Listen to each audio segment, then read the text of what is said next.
करें। इस बीच एक और बड़ी खबर है। बड़ी खबर यह है, सुप्रीम कोर्ट पहुंच गया है मुस्लिम पक्ष सुप्रीम कोर्ट पहुंच गया है और वहां पर कब सुनवाई होगी नहीं होगी। गौरव हमारे साथ जुड़े हुए। गौरव, जल्दी से एक इंफॉर्मेशन, फिर कुलदीप तिवारी जो हिंदू पक्ष याचिका करता है मैं उनसे बातचीत करूंगा।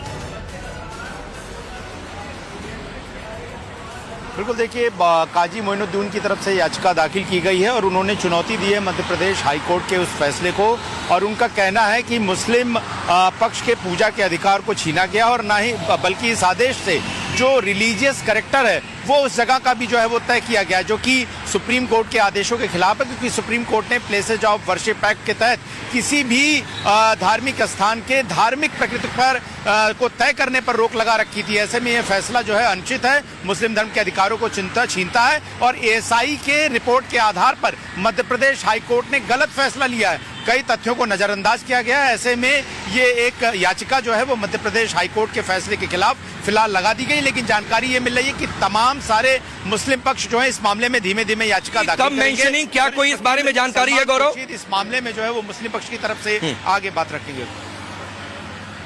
देखिए, अभी कल रात 8:10 पर जो है वो याचिका सुप्रीम कोर्ट की वेबसाइट के मुताबिक दाखिल हुई है। तो आज तो संभावना नहीं, लेकिन ये माना जा रहा है कि सोमवार को हो सकती है या फिर आज जो है मुस्लिम पक्ष जल्द सुनवाई की मांग करे, क्योंकि शुक्रवार का दिन है और उनका अधिकार जो है छीना है, तो हो सकता है कि उसको लेकर वो सुप्रीम कोर्ट से गुहार भी लगाएं। हालांकि इसका अंदेशा अभी फिलहाल कम ही माना। ठीक है गौरव, मैं आपसे दोबारा संपर्क करता हूं। कुलदीप भाई, बड़ी खबर यह है कि सुप्रीम कोर्ट में कल रात 8 बजे याचिका दाखिल की गई है। 8 साढ़े 8 बजे के आसपास सलमान खुर्शीद इस मामले को टेकअप करेंगे।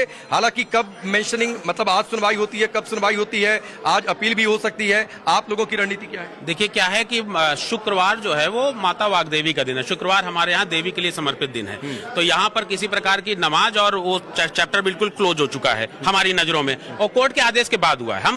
हमारा समाज, हिंदू समाज पहले से कहता रहा था, लेकिन अब कोर्ट की न्यायालय की मुहर लग चुकी है। सुप्रीम कोर्ट में 8:30 बजे उन्होंने याचिका रात में दाखिल करी है। मुझे तो ये लगता है कि अभी तक उन्होंने इतना डिले क्यों किया, शायद वो भी इस बात को समझते हैं, क्योंकि अन्य मुद्दों में अगर देखें तो तुरंत व्यक्ति सुप्रीम कोर्ट चले जाते हैं। बड़े बड़े उनके पास लाए, सलमान खुर्शीद जी का नाम न्याय की दुनिया में और वकीलों के रूप में बड़ा ऊपर लिया जाता है, यहाँ पर सीनियर एडवोकेट है, लेकिन इसके बावजूद भी उन्होंने जानबूझ करके देर करा। उनको खुद मालूम है कि शुक्रवार को उनके पास कहने के लिए कुछ नहीं है, शुक्रवार को क्या लेकर के जाएंगे, और उनको भी मालूम है कि अगर उन्होंने अपील दायर करी, एसएलपी दायर करी उन्होंने, तो उसकी शुक्रवार को सुबह मेंशनिंग होना बड़ा मुश्किल काम है, क्योंकि हमारे जो न्याय की प्रक्रिया है वो वर्तमान में कुछ चेंजेस हुए हैं। ऐसा नहीं हो सकता जो पहले 2:30 बजे रात में कोर्ट खुल जाया करती थी आतंकवादियों को छुड़ाने के लिए, और 2 बजे या कभी भी जाकर के, अभी आपने याचिका लगाई, आधे घंटे बाद आप मेंशन मांग लेते थे, मेंशन मांग करके आप तुरंत अपनी बातें कहने लगते थे। नियम से चलेगा न्यायालय, जो भी विषय है उनको क्रमशः सुना जाएगा। बहुत से ऐसे विषय हैं जो इनसे भी बहुत महत्वपूर्ण है,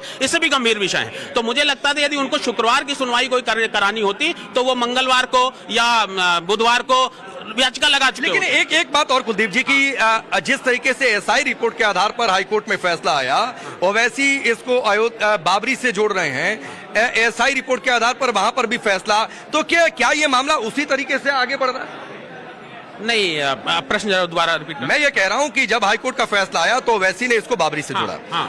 कुछ लोग कह रहे हैं कि अयोध्या के तर्ज पर, कुछ लोग कह रहे हैं कि पर फैसला आ रहा है, एएसआई की रिपोर्ट वहां पर भी आई थी, तो क्या ये मामला अयोध्या की तरह आगे बढ़ेगा सुप्रीम कोर्ट में? निश्चित तौर पे देखिए, इस समय 4 महत्वपूर्ण, वैसे तो बहुत मंदिर हैं, 3000 के ऊपर मंदिर हमारी लिस्ट में हैं, लेकिन जो 4 महत्वपूर्ण मंदिर हैं, अयोध्या, काशी, मथुरा और भोजशाला, तो ये बहुत महत्वपूर्ण विषय हमारे लिए प्राथमिकता के रूप में रहे हैं।